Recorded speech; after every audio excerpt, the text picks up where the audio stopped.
안녕하세요. 방문해 주셔서 감사합니다. 저는 66 새 여성입니다.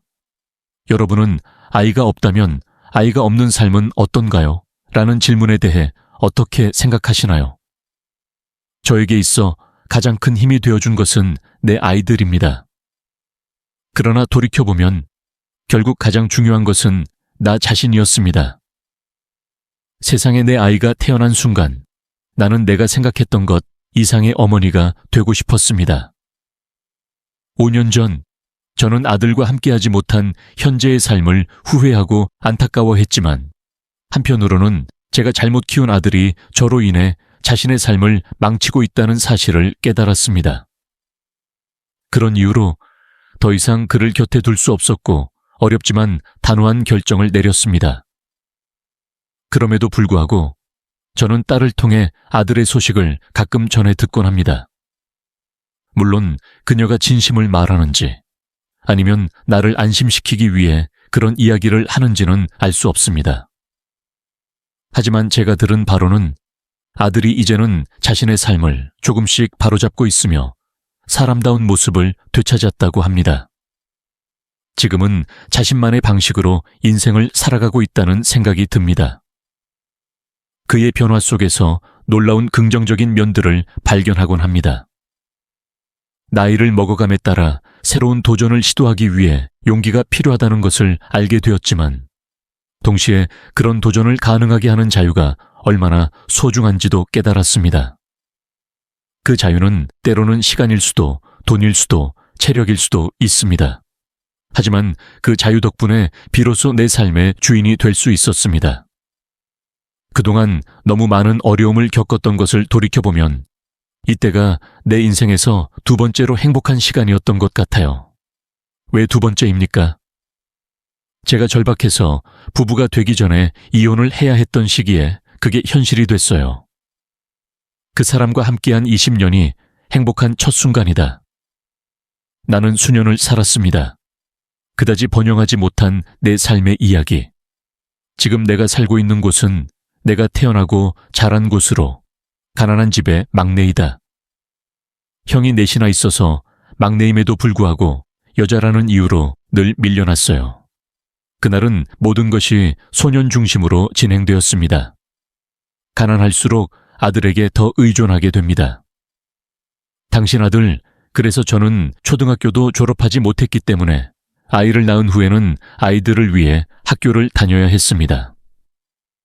1초마다 제출해야 하는 서류에 대해 최종 학력이 어떠냐고 물었을 때 정말 당황스러웠습니다. 거기에 뭐라고 적어야 할지 모르겠는데 우리 아이들은 자기 잘못도 아닌데 매년 학교에 갈 때마다 부끄럽다고 합니다. 그런 일을 겪는 것이 너무 부끄럽고 굴욕적이어서 어느 순간 아들은 아무도 확인하지 않을 텐데 죄책감만 든다며 내 중학교 최고 학력을 적기 시작했다. 긴장감이 돌지 않았는지 중매인을 통해 아이들의 아버지를 만났습니다. 그는 자동차 공장에서 일했지만 우리 가족은 내가 잘하면 수입이 안정적이고 편안하게 살 수 있다고 생각했습니다. 그래서 상의도 없이 결혼시켜주고 가족을 갖고 집에서 귀신이 되라고 했는데 부모님은 그런 게 좋아서 유부녀라고 하셨어요. 그것은 나를 버리는 것과 같습니다. 그리고 얼마 후 남편이 바람을 피우고 있다는 소식을 들었습니다. 안녕하세요. 여기서 사기를 당하고 있다고 생각할 수도 있지만 실제로는 판매되고 있습니다. 우리 부모님이 집값을 지불하셨나요? 아무 공로 없는 바보 같은 당신을 이렇게 비싼 값에 사줬더라면 좋았을 텐데 함께 행사를 해준다면 감사한 마음으로 살겠습니다. 내 안에 내가 바람을 피우거나 화투를 쳐도 상관없다는 걸 알잖아요. 무슨 말을 하는 거야? 나는 모든 것을 말했고 의미가 있는 말을 하고 있습니다. 말씀드릴 수는 없지만 저는 돈 때문에 여기서 결혼한 것이 아닙니다. 난 자존심이 있으니 못 믿겠으면 우리 엄마한테 가서 물어보면 네 아빠가 쓴 메모를 보여줄 거야. 내용이 너무 충격적이어서 믿고 싶지 않았지만 꺼내기 힘든지 확인을 해보니 시어머니가 코웃음을 치며 과연 아버지가 보낸 봉투를 던졌다. 남편이 언급한 메모 내용을 보니 딸과 결혼하는 대신 돈을 받아 집을 사서 그렇게 했다고 합니다. 그들은 살인과 구원 중 하나를 선택하기 위해 관계를 끝내려고 한다고 합니다. 그것은 큰 충격이었습니다. 당시 나도 아이를 키우는 부모였기 때문에 부모님은 나를 용서할 수 없었다. 그리고 제가 충격에 빠진 모습을 보고 상황이 웃기다는 듯이 웃었고 시어머니도 화를 내셨습니다. 아는 것은 좋지 않습니다. 무엇? 이는 사실이므로 우리가 알려드리는 대로만 하면 됩니다. 내가 말했잖아. 여기 온 이후로 너에겐 진짜 가족이 없다는 걸 이제 알았으니 우리에게 감사하고 목숨을 바쳐 희생해라. 알았지? 마치 새로운 가정부가 생긴 것처럼 나를 흥분시키고 대했고 그것만으로는 충분하지 않으면 그들은 참을성이 없었지만 나는 모든 진실을 알고 있었습니다. 나를 버리고 시부모님과의 생활은 더욱 가혹해졌다. 아이가 없었더라면 도망가고 싶었을 텐데 남편이 3대째 외동이라 내일 낳은 아들을 시어머니가 안고 계시고 저도 셋나 있어요. 어린이들, 1살짜리 딸이 타우를 낳았는데 딸이라는 이유로 차별을 받았어요. 치료도 받고 버림받아야 했어요. 그런 딸의 모습을 보니 내가 너무 어려서 그럴 수 없다는 생각이 들었다. 그래서 목숨을 바치기보다는 딸을 너무 아끼고 이 아이도 사랑해야겠다는 생각이 들었습니다. 지병으로 인해 상대방이 사고로 세상을 떠났기 때문에 늘 불륜과 도박으로 괴로워하던 남편이 저에게 이혼을 요구했습니다. 당신이 낳은 아이들은 필요 없고 이미 시작했습니다. 너보다 예쁘고 어린 아이와 함께하는 삶. 내 뱃속에는 아무것도 남지 않았으니 앞으로는 그곳에서 충실히 살아갈 것이다. 위자료도 주고 집도 빌려주고 배우자라고 주장하면 어차피 더 이상 같이 살지 않겠다. 그것은 올바른 선택이었습니다. 이혼. 처음부터 마음에 들었던 결혼도 아니었고 심지어 서류상으로도 내 집을 임대해준 아버지 같은 사람과 결혼하고 싶지 않았습니다. 30년 전만 해도 나는 고작 30살이었고 돌이켜보면 아직도 젊다. 제가 살던 광주에서 아이들과 함께 목포에 왔지만 친척을 찾지 못했습니다. 내가 목포에 온 이유도 바로 그 사람 때문이었다. 너무 고집스러워요. 나는 광주에 살면서 우연히 누구를 만나고 싶지 않다. 그런데 어떻게 해야 합니까? 보증금은 신경 쓰지 않으니 어디로 가도 상관없다고 하더군요. 그러다 보니 아이들과 생계를 꾸려 나가기 위해 달라고 하면 했을 일을 아무것도 할 수 없었습니다. 저는 힘든 일도 있었지만 생각하고 싶지 않은 일도 많이 겪었습니다. 그런데 살아야 하니까 참 고집스럽게 살았습니다. 목포에서 같은 동네에 사는 친구를 우연히 만났습니다. 그 친구는 나에게 특별한 친구다.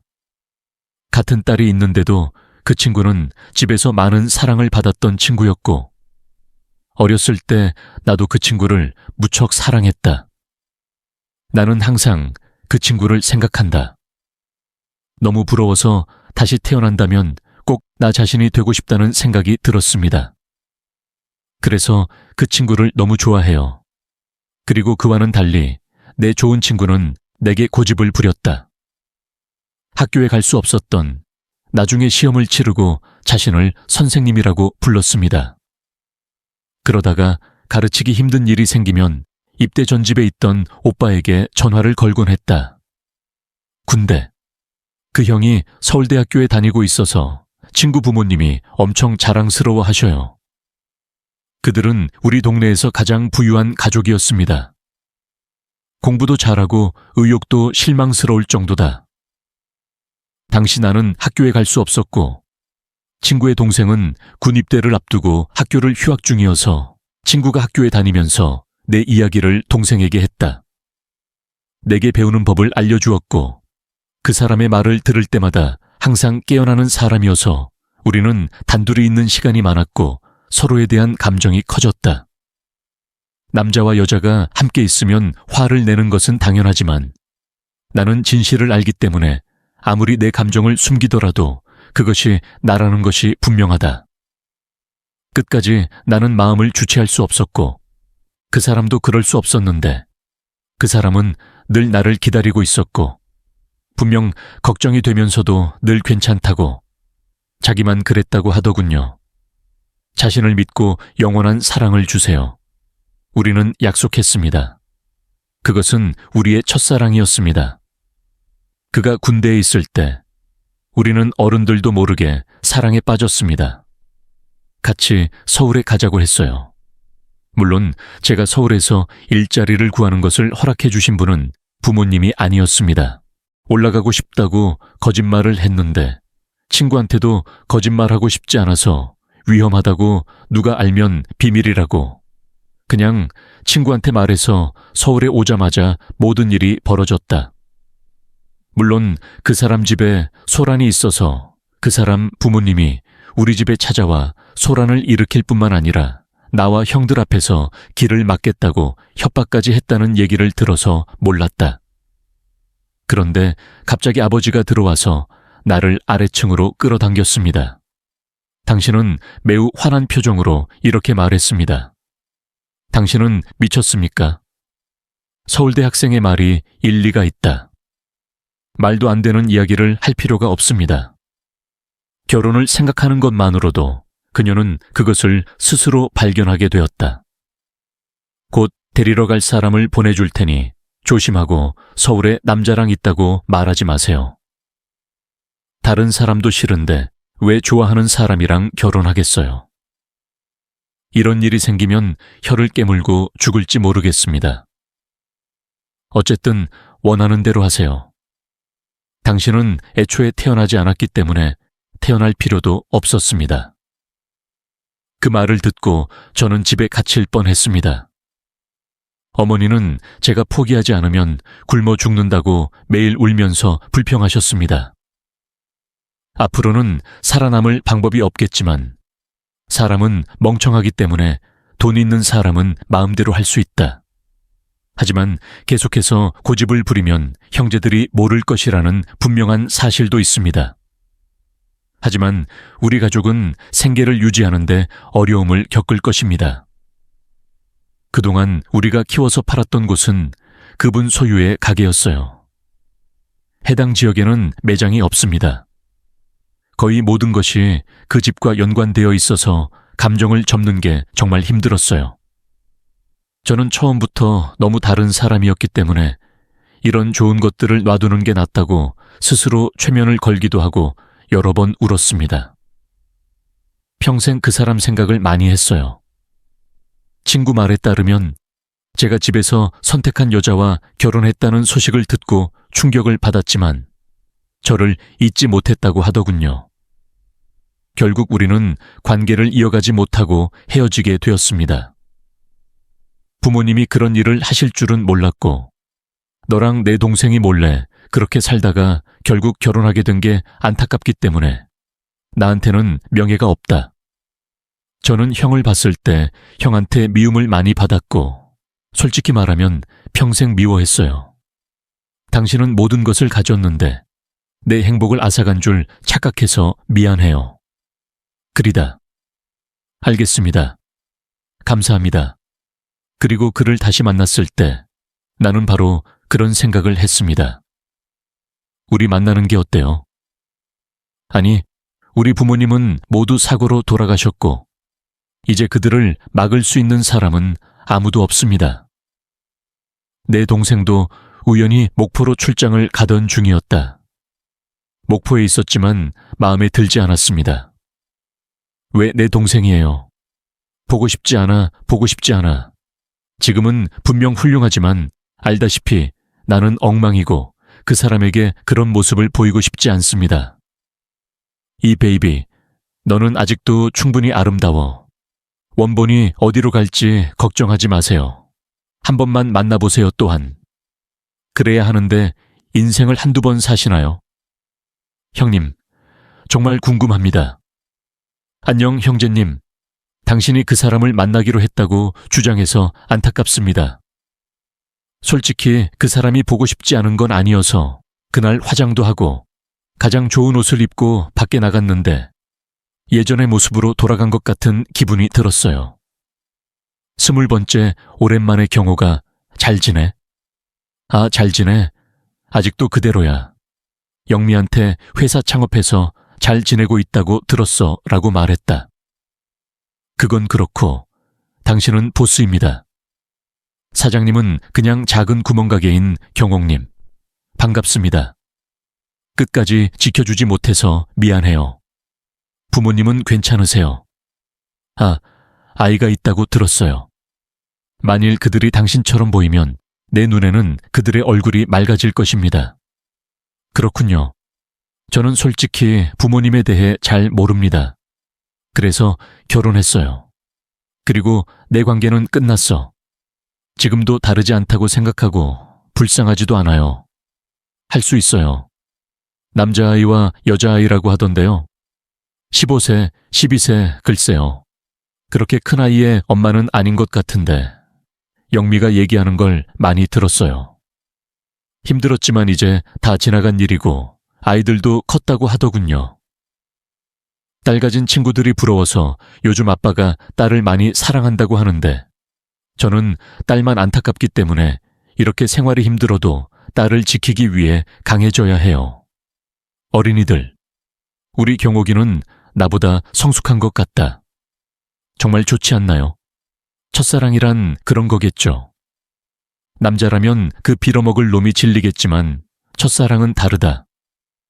가끔 그가 내게 단둘이 시간을 보내자고 하면 남편과 나 사이에 불꽃이 튀고 아무리 억제하려고 해도 결국 다시 불꽃이 튀게 된다.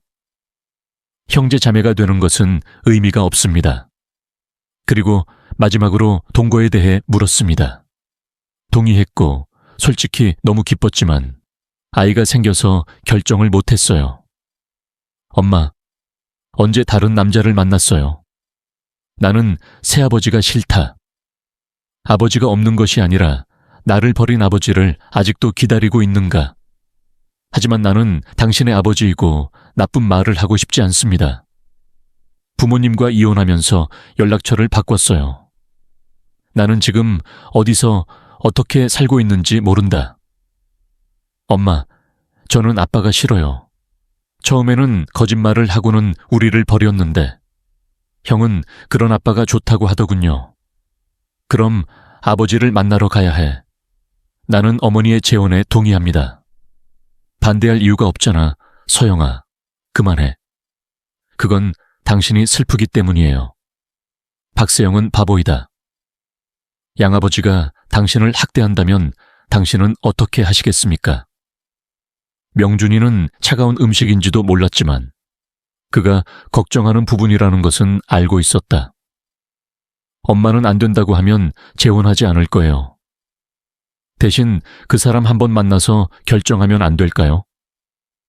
스레니 아들은 다른 선택의 여지가 없다는 듯 내 요청을 받아들였습니다. 그리고 내 딸도 내 요청을 받아들였습니다. 아빠를 많이 그리워하는 것 같아서 아빠를 뵙는 날이 무척 기대됩니다.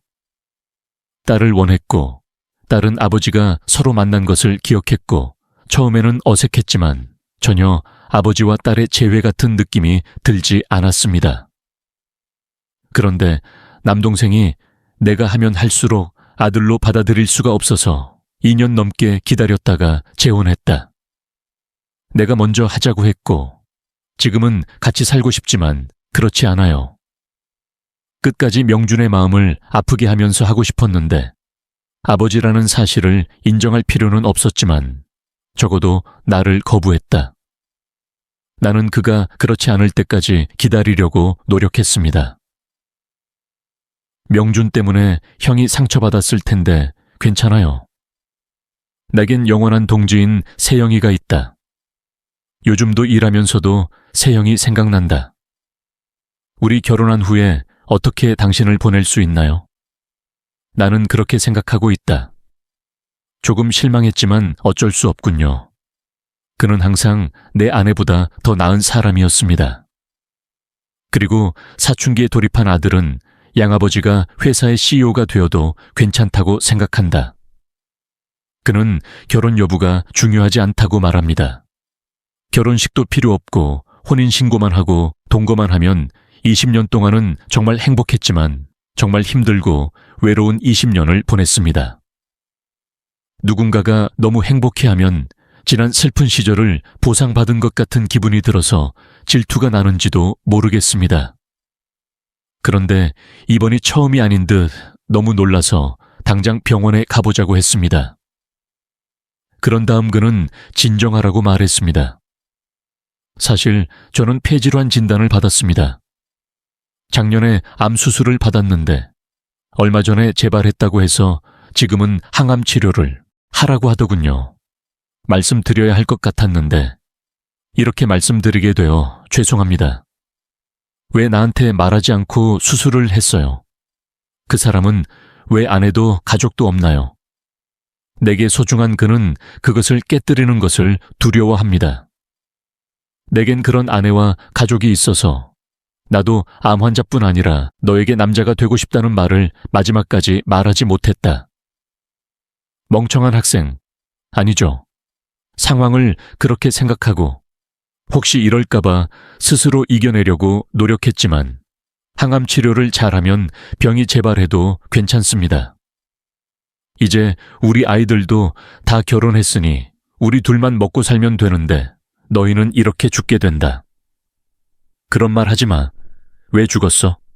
생활. 그러니 자기야, 내가 자는 동안에는 걱정하지 마세요. 나는 당신을 믿습니다. 그는 내 마음을 진정시키기 위해 최선을 다했습니다. 그래서 그는 투병 중에도 전혀 어려움을 겪는 모습을 보이지 않는 사람이다. 그렇게 사람의 마음을 모르는구나. 내가 3년 동안 중병을 앓다가 많은 어려움을 이겨내고 회복하고 희망을 갖게 되었는데 어느 날 힘든 상황에서 그 사람이 이런 말을 하더군요. 내가 정말 그렇다면 어쩌지? 만약 제가 당신보다 먼저 떠나야 한다면 저는 이미 모든 것을 준비해 두었으니 걱정하지 마시고 변호사가 시키는 대로 하시면 됩니다. 그는 그것을 아주 잘 견뎌냈습니다. 아직 멀었고 젊으니까 금방 나을 거예요. 계속 그렇게 하면 화를 낼 것 같아요. 화내면 무섭다고 했는데 나만 그런가?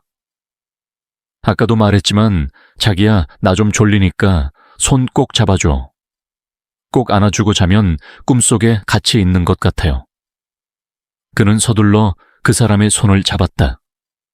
그리고 그것이 그의 마지막이라는 사실조차 깨닫지 못했습니다. 푹 자고 있는 사람 옆에서 나 역시 달콤한 꿈을 꾸었다. 나는 그 사람에게 내가 얼마나 행복한지 말하지 못한 채 떠나야만 했다. 그리고 남편이 혼자 장거리 여행을 갔을 때 깨끗하게 치운 큰 눈을 내게 맡겼는데 장례식을 치르고 며칠 뒤에 보니 그 돈이었다. 그렇죠. 한 번도 본 적 없는 큰 금액이라 실감하지 못했어요. 저는 남편의 여동생인 영미를 만나서 이 사실을 말했습니다. 돈이 많은 줄 알았는데 당신이 좋은 사람이라 그래서 내 동생이 당신을 그렇게 좋아하는 것 같아요. 내 동생이 하나도 없을까봐 걱정이에요. 하나뿐인 남동생을 돌봐주셔서 자존심 상해서 금액은 말씀드리지 않겠습니다.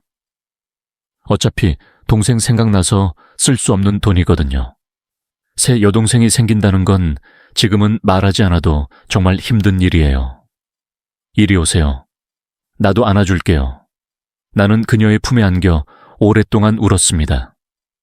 친구와 아내가 그렇게 많이 울면 결국 그 눈물은 말라버릴 것입니다. 그래서 그냥 은행 계좌에 넣어두거든요. 남편 없이 1년을 보내니 절망감이 가득했고 어느새 어떻게 살아야 할지조차 감이 오지 않았습니다. 혼자 사는 것이 외롭고 힘들다고 느껴서 한 번도 와본 적 없는 아들 부부가 찾아왔습니다. 딸아이의 소식을 듣고 걱정이 돼서 왔다고 하더군요. 그들은 지쳐서 쫓겨났습니다. 이제 막 1살이 된 손주들, 솔직히 말해서 오랜만에 집에 이렇게 많은 사람들이 와줘서 따뜻함이 느껴지고 나도 할머니가 되어서 보기 좋았다. 손자. 그리고 아들은 오랫동안 고민했다며 엄마에게 여기 집을 청소하고 서울에서 우리와 함께 지내자고 제안했습니다. 삼촌이 돌아가신 지 1년이 지났는데 어머니의 이런 모습을 보니 어머니도 큰일 날 것 같았다. 괜찮아. 엄마 마음은 받아들일게. 그러지 마세요, 엄마. 그냥 제가 시키는 대로 하세요, 형. 제가 큰아들이라 혼자 계시면 더 편할 것 같아요. 그런데 어느 순간 엄마를 돌봐야 하나 고민하고 있었는데 세영이가 너무 힘들다고 하더라고요. 최근에 오늘을 연기할까 말까 고민하고 있었어요. 이 사람이랑 얘기는 끝났어요, 엄마. 저라면 꼭 와주셨으면 좋겠어요. 사실 요즘 좀 힘들어요.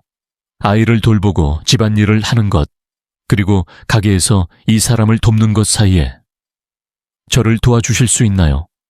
제가 부모님과 멀리 떨어져 있기 때문에 도움을 요청할 수 없다는 것을 당신도 잘 알고 있습니다. 진실은 우리가 당신의 도움이 필요하다는 것입니다. 지금은 장사가 아주 잘 되는데 물이 들어오면 돈을 많이 내야 해서 가게를 확장할 생각이에요. 임대가 만료되어 이사를 해야 했습니다. 이것 어려도 아파트를 살 수 있으니 엄마는 뉴스를 보면 다 안다. 서울 집값이 무서운 속도로 오르고 있다. 작은 집에 살고 있다면 가능한 한 일찍 일어나는 것이 좋습니다. 직설적으로 말하면 엄마, 제가 여기 계속 있으면 엄마 생각만 더 하고 무너질 것 같아요. 그러니까 전부 서울에 있는 거죠. 그러기보다는 내 아들의 말을 들어보세요. 나도 소년이 되려고 노력하던 시절, 저희와 함께 생활하시면 언제나 우진이가 성장하는 모습을 옆에서 지켜보실 수 있습니다. 세상에 너 같은 아들이 또 있을까? 엄마, 이것도 물어볼게요. 비록 아름답지만 정말 어렵습니다. 최선을 다해 노력할 테니 우리와 함께 살아보세요. 솔직히 말해서 그 당시에는 아들과 그의 아내가 돈을 위해 내게 왔다는 사실을 몰랐습니다. 1년의 외로움 끝에 마음이 많이 약해졌는데 조카의 웃는 얼굴을 보고 아들이 보고 싶었다.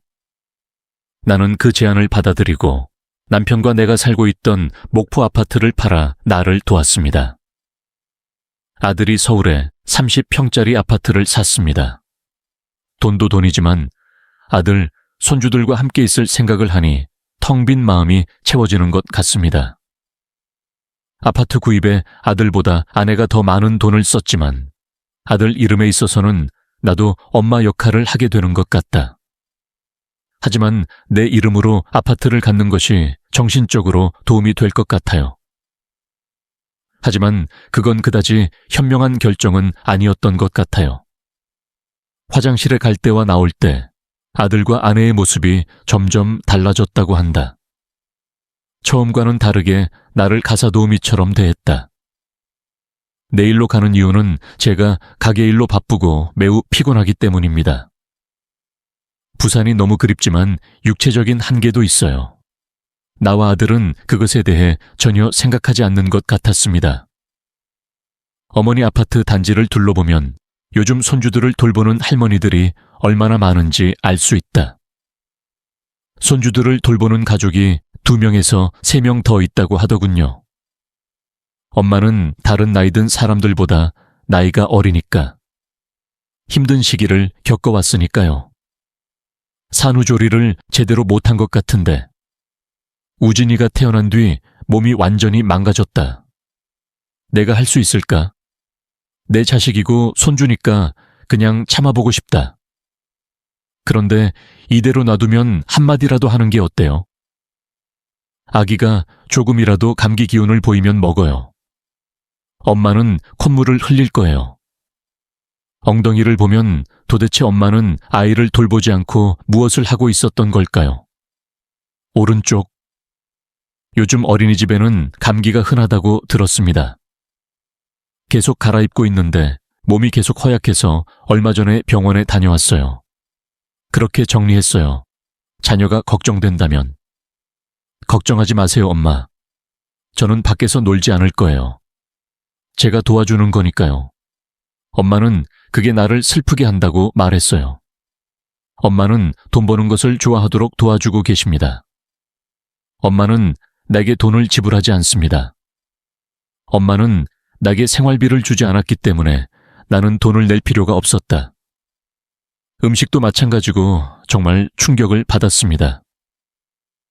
요즘 며느리들은 시어머니를 조롱합니다. 제가 아는 곳에서 들은 이야기인데 그게 제 이야기예요. 집에서도 예전과 같은 마음으로 아이들을 도와주겠다는 마음으로 힘이 된다면 반찬 한 개라도 만들고 빨래 한 개라도 하라고 합니다. 저와 며느리는 그러고 싶지 않아서 며느리와의 관계는 더욱 나빠졌습니다. 그녀는 계속해서 나를 게으른 사람이라고 부르고 내 아이를 돌보지 않는 것 같아서 울고 또 울기 시작했습니다.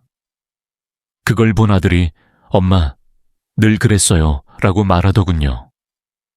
집안일은 남의 일이 아닌 내 아들의 집안일이고 어머니가 손주들을 돌보는 일이다. 우진이가 유치원에 가면 엄마는 놀면서 시간을 보낸다. 그는 내 아들이 가게에 와서 청소를 하면 내 사업이 얼마나 쉬워질지 물었습니다. 그런데 나는 그런 말조차 한 적이 없지만 엄마. 정말 그럴 만한 가치가 있다. 얘야. 아내는 치마를 쌓아둬도 소용없다고 하는데 내가 이렇게 사는 게 맞는 걸까?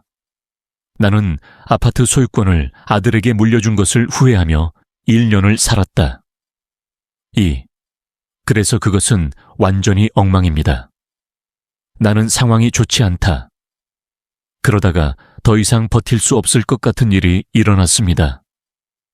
늘 좋은 실적을 자랑하던 가게는 경기가 나빠지면서 경영난을 겪기 시작했다. 그만큼 매장이 확장되고 손님이 줄어들기 시작하면서 월세는 더 비싸졌다. 그래서 아들은 나는 무기력하고 절망적이었다고 말했다.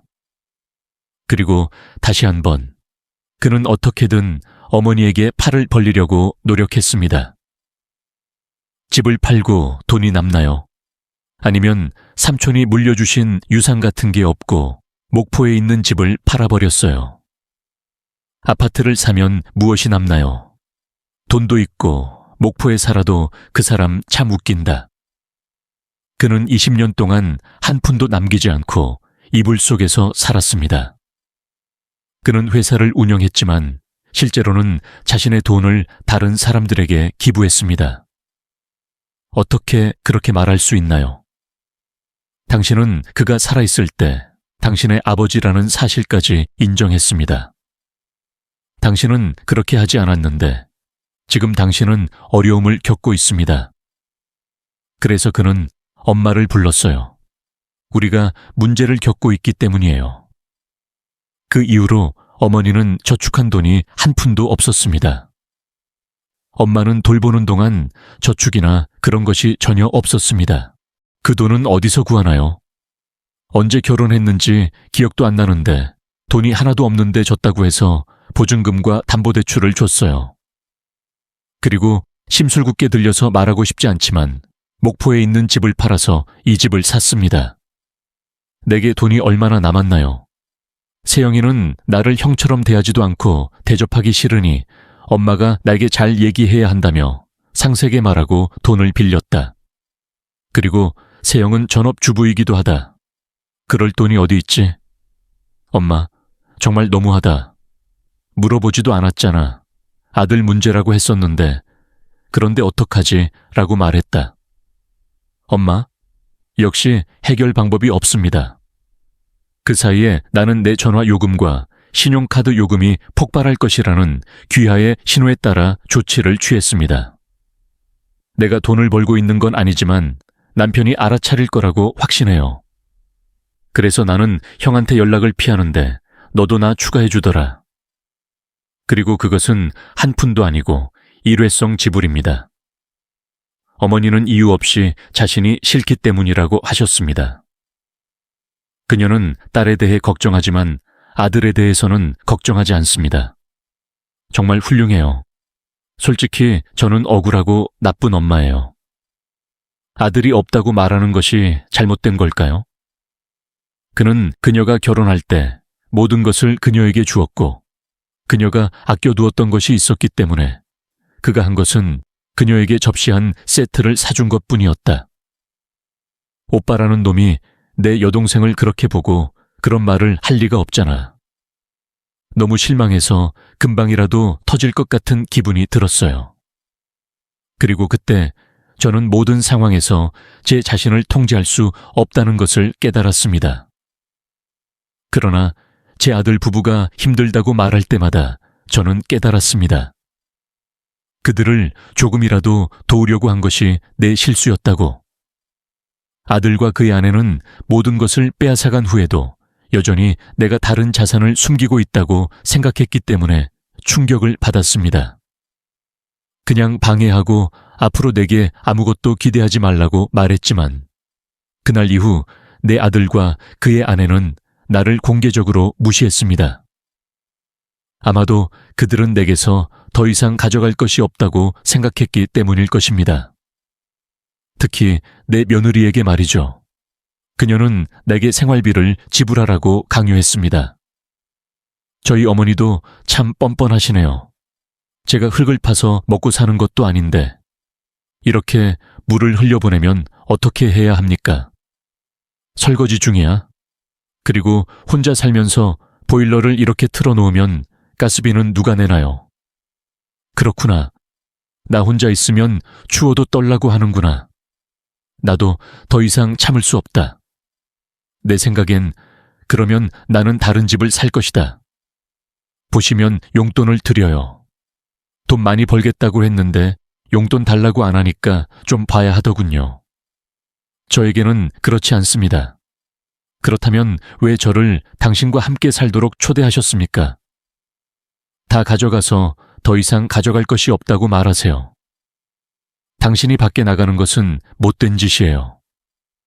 당신은 내 말을 듣지 않을 거예요. 부모님이 땅과 집을 물려주는 세상에서 엄마가 그걸 못하시면 더욱 안타까워 하셔야 해요. 솔직히 난 당신이 나한테 회사만이라도 넘겨줄 줄 알았는데 그것에 대해 화난 아들 집에 산다면 걱정할 필요가 없습니다. 그 사람은 나에게 돈을 좀 줬다는 이유로 나를 가짜 사람 취급하려고 하는 것이고 그 사람은 단지 내 아들일 뿐입니다. 아직 결혼하지 않은 저는 충격을 받아 가만히 있을 수가 없었습니다. 게다가 아이들도 마찬가지였다. 나는 지지에게 아무 말도 하지 않았지만 해야 한다는 생각뿐이었다. 나는 더 이상 여기에 없습니다. 손주가 걱정이 많았지만 결국 손준이는 내 아들이고 며느리이기 때문에 그 결정을 내려야 했기 때문에 아들과 그의 아내에게 그렇게 말했다. 집을 나서려고 하는데 아들과 며느리가 돈이 없는데 교만하지 말라고 코웃음을 치며 코웃음을 쳤습니다. 아들은 돈 달라고 하지 말고 가라고 하더군요.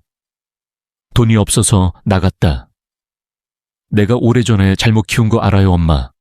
아무 말도 안 하고 그냥 집안일만 하고 우진이를 보세요. 그렇게 나가서 어디 개인실로 들어가면 우리만 욕먹는다. 왜 비판받는 일을 다 하시나요? 나는 그런 비난을 받고 싶지 않습니다. 그게 전부입니다. 당신에게 팔을 벌릴 생각은 없어요. 당신은 이미 나에게 너무 많은 것을 주었기 때문에 나는 이제부터 당신에게 빌려고 생각합니다. 하지만 누군가 들으면 당신에게 뭔가 있다고 생각할 것입니다. 당신은 우리에게 팔을 벌리고 싶지 않고 원하는 대로 하십시오.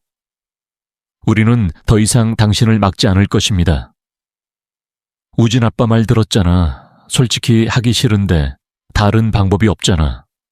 남편이 남긴 유산을 이용하려면 제가 늙고 유치하다는 걸 알지만 보란 제가 착하게 살고 있다는 걸 증명하고 싶고 남편도 자연스럽게 그렇게 하길 바라는 것 같아요. 딸을 만나서 먼저 의논하기로 결정했습니다. 내 딸은 가능하다면 내가 자기 집 근처에 살았으면 좋겠다고 말했습니다. 사위가 좀 고민이 많은 것 같습니다. 정성방 장사에 무슨 문제가 있는 걸까요? 아니요, 사업의 모든 것이 그렇습니다. 좋을 때도 있고 나쁠 때도 있으니 걱정하지 마세요. 아니, 엄마가 그거를 어떻게 신경 안 쓸 수가 있겠어요? Logically, and you don't wear makeup. 그래서 이제 엄마와 딸은 이모가 되었습니다. 그건 그렇고 내 남동생은 정말 좋지 않습니다. 내가 가서 무슨 말을 하면 그들은 자기들이 틀렸다는 것을 알고 그렇게 할 수 있습니다. 모든 것이 엄마 탓이라는 것을 인정하지 않는 것. 나는 찾을 것이다. 요즘에는 노인들도 편리하기 때문에 아파트에 많이 살고 있습니다. 엄마는 작은 정사각형 단위를 찾을 수 있습니다. 당신이 있어서 정말 행운이에요.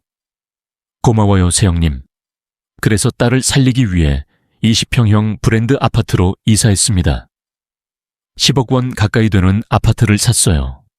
지역과 주변 지역은 아들이 사는 곳보다 물가가 더 비싸지만 고민 끝에 딸의 통장에 10억 원을 입금했는데 그 돈은 딸의 부모님이 엄마에게 남겨준 돈이다.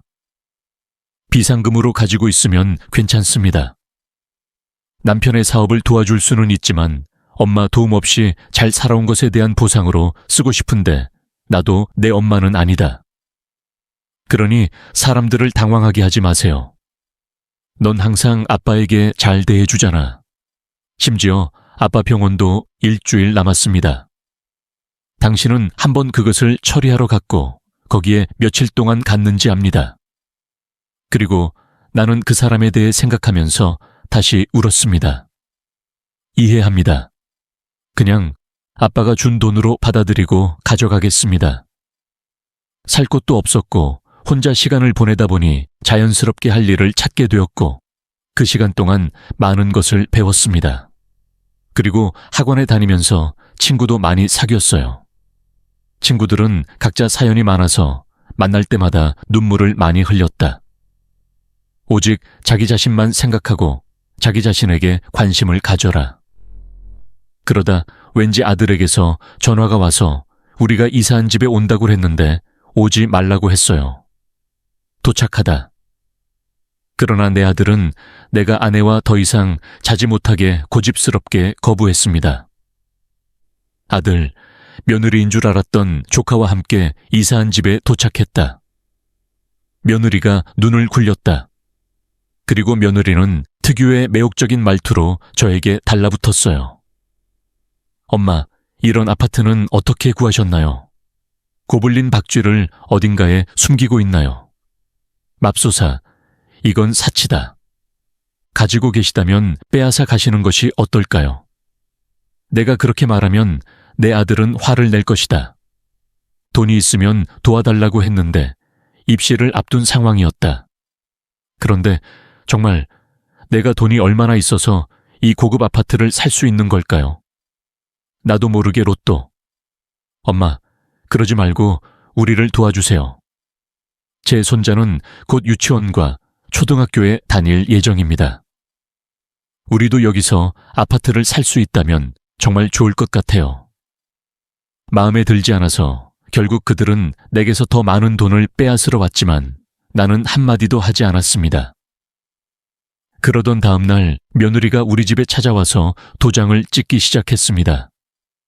반찬이에요. 그럴 때마다 그녀는 내 조카를 떠나기가 매우 어려웠습니다. 이번에는 그녀가 내 손자를 만나러 다시 오기를 바랍니다. 확실히 그것은 계략이었습니다. 그리고 또 문제는 아들에게 생겼습니다. 그리고 그의 아내. 그래서 며느리가 와서 울며 간청했습니다. 엄마, 그 사람도 다른 사람들처럼 아파트를 저당 잡았다는 말을 들었을 때 저는 매우 충격을 받았습니다. 주식을 사기 위해 돈을 빌렸습니다. 주식을 사기 힘들어서 주식 투자로 돈을 벌려고 하는데 모든 걸 잊어버리고 집이 경매에 나올 것 같아요. 누가 사고를 일으켰는지 해결하도록 도와주세요. 그렇지 않으면 이번에는 정말 이혼을 해야 합니다. 내 아들이 이혼을 원하나요? 주식 사달라고 한 것도 아닌데 나한테 왜 그랬어? 엄마, 아이가 위험에 처해 있는데 어떻게 그런 말을 할 수 있나요? 그것을 할 돈. 아들을 모르는 척하는 것이 합리적입니다. 왜 말이 안 되나요? 인생에서 어머니가 돌아가시면 어머니가 그 자리를 이어받게 될 것입니다. 추모식은 어머니의 아들입니다. 아무튼 지금 제가 갖고 있는 것은 우진이 아버지가 어머니가 돌아가셨을 때 가지고 있던 것이기 때문에 미리 드릴 수 있겠네요. 엄마, 돈 더 달라고 하지 마세요. 제가 이미 많이 줬다고 잊으셨나요? 그땐 엄마가 이런 돈이 있는지 몰랐어요. 엄마는 정말 너무 관대해요. 아직 며느리를 위해 아무것도 해주지 않았습니다. 그러니 그 사람을 갖지 마세요. 당신은 이유도 없이 행동을 해서 내 인생을 망쳤어요. 나는 너무 충격을 받았습니다. 내가 프로포즈를 하지 않았기 때문에 그는 왜 아들을 낳았는지 아무 말도 하지 못했다. 그렇게 억지로 만나자고 해서 이혼 여부와 상관없이 하고 싶은 대로 하라고 하면 며느리를 쫓아낸다. 그날 밤 아들이 술에 취해 나를 만나러 왔습니다. 그 사람은 소란도 피우지 않고 나 때문에 이혼 책임을 지라고 하더군요. 그러더니 또 엉뚱한 말을 하더군요. 여기 오기 전에 부동산 중개인에게 이 집의 시세를 물어봤습니다. 14억 원 정도라고 하더군요. 정말 이번이 마지막인 것 같으니 팔자.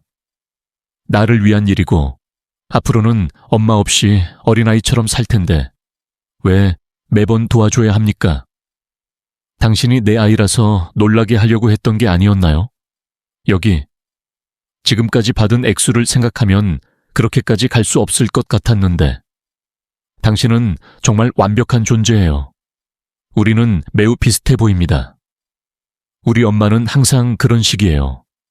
저를 아버지와 비교하면서 나도 아버지와 똑같아서 이렇게는 살 수 없으니 익숙해지면 다른 사람을 때릴 것 같다고 하더군요. 그리고 그들이 동의하고 사업 비용을 지불하도록 하세요. 하지만 매번 당신은 제가 그 일을 하는 것을 막습니다. 아니요, 그 사람이에요. 그런데 고맙다고 말한 적 있나요? 내 아들한테는 그 정도야. 솔직히 말해서 나는 아무리 노력해도 서류상으로는 아무런 차이가 없다는 유산을 가지고 있습니다. 당신은 지분이 있고 친자식이라고 말하지만 회사를 물려주지도 않고 당장 떠나고 모든 것을 견뎌도 나는 포기하지 않을 것입니다. 그 사람에게 하는 말과 함께 내가 살아있을 때 당신이 내 아들이면 내가 무엇을 하기를 바라나요? 당신이 말했듯이 나는 당신의 친자식이 아닙니다. 무슨 권리로 나를 아빠라고 부르나요? 나한테 아빠라고 한 적 없잖아, 그렇지?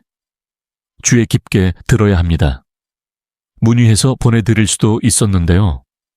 친아버지가 어떤 사람인지 아니까 나한테 오지 마세요. 내가 너희 집에 모든 것을 두고 왔을 때 너희 어머니처럼 모든 것을 버렸느니라. 실패해도 이혼해도 상관없어요. 그게 내 인생이야. 나는 내 인생을 살 것이다. 알았어, 한강에 가서 이렇게 뛰어야지. 내 아들의 소식을 보실 수 있습니다. 러지클리 꼭 처리하겠습니다. 아들은 핏줄이 터질 것 같은 표정으로 나를 노려보며 포기하고 돌아섰다. 뒷면. 달이 진정됐다고 생각했는데 한 번은 아들이 계속 전화를 했는데 제가 받지 않더라고요. 그러다가 전화번호 바꿔서 엄마한테 전화했는데 이번에는 진짜 이혼하고 끝낼 뻔했어요. 엄마, 저 한 번만 살려주세요. 엄마, 이번에는 분명 제 아들이 죽었을 거예요. 우진이를 생각해도 도와줄 수가 없어요. 정말 지쳤어요. 일어나 주세요. 어쩔 수 없더라도 엄마가 서영에게 돈을 준 건 알고 있었다. 거의 망할 뻔했는데 위기를 극복할 수 있었던 것이 무엇인지 되돌아보니 어머니가 삼촌의 유산을 도와주셨다는 이야기를 들었습니다. 정말 놀라운 능력이군요. 내가 세영이한테 준 돈보다 내가 준 돈이 더 많아서 세영이가 불쌍해서 세영이가 병원에 있을 때 자주 찾아와 아버지를 간호했다. 그 사람은 너랑 달라. 유선 같은 딸은 남겨두고 다른 사람 같은 사람을 주실래요? 그냥 저는 세영이 엄마예요. 제가 큰아들이라 어머니가 저를 더 많이 보살펴 주셔야 해요. 그렇게 하면 어머니가 돌아가실 때 재단을 청소해야 할 것입니다. 준비하지 마세요. 내가 원하지도 않았을 때 당신이 나를 위해 준비한 상을 받고 싶지 않습니다. 나는 너무 조심스럽게 자랐고 내 인생을 망쳤습니다. 말도 안 되는 소리는 어디서 하는 거야? 언제 나한테 효도하라고 했어? 이제부터 내게는 아들이 없다고 생각할 것이다. 너도 엄마가 없어서 서운하다면 리치 아빠한테 가서 더 이상 나를 찾지 마라. 내가 죽었다는 말을 들어도 너랑은 상관없으니 하지 마라. 나는 장례식에 갈 생각조차 하지 않았다. 내 큰아들은 내 말에 확실히 충격을 받았지만 그 이후로는 그곳에 가지 않았습니다. 그거랑 기분이 너무 안 좋아. 아들이 극단적인 선택을 하지는 않을까 하는 악몽을 많이 꾸었습니다. 하지만 그럼에도 다시 받아들인다면 나와 내 아들에게 큰 문제가 될 것 같은 느낌이 든다. 나는 아들에게 잔인하게 대하기로 결정했습니다. 아들이 정신 차리고 잘 살면 몇 번이라도 할 수 있을 거라 다짐하고 집을 팔기로 하고 아들에게 알리고 따라가기로 했습니다. 지금의 집으로 이사한 것은 다행스러운 일이다. 아들이 혹시 사위를 무서워해서 동생 집에 가서 나쁜 짓을 해서 내가 작은 집을 못 살 것 같았기 때문이다. 지금은 정원을 가꾸고 귀여운 강아지를 키우고 있어요. 조용한 마을이 내게 평화를 가져다 주면서 마침내 내 마음에는 평화가 찾아왔습니다. 그리고 다행히 가끔 삼촌과 함께 학교에 갈 때도 있어요. 친구들이 집에 놀러 왔습니다. 아직 오래 살지는 않았지만 이곳에서 느끼는 안정감이 새삼 특별하게 느껴졌습니다. 가만히 생각해보면 인생이라는 것은 사실 그렇게 복잡하지 않은 것 같아요. 건강하고 큰 걱정거리가 없다면 그것만으로도 충분히 성공적인 삶이라 할 수 있으니까요. 솔직히 말하자면 내 아이들이 하던 농사일을 망쳐놓은 책임이 반쯤은 내게 있다고 생각합니다. 하지만 이제는 더 이상 과거에 얽매이지 않고 조금은 편하게 살고 싶습니다.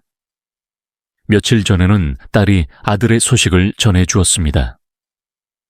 이야기를 들어보니 결국 아들도 시부모님과 함께 집과 가게를 운영하며 시장에서 물건을 팔고 있다고 하더군요.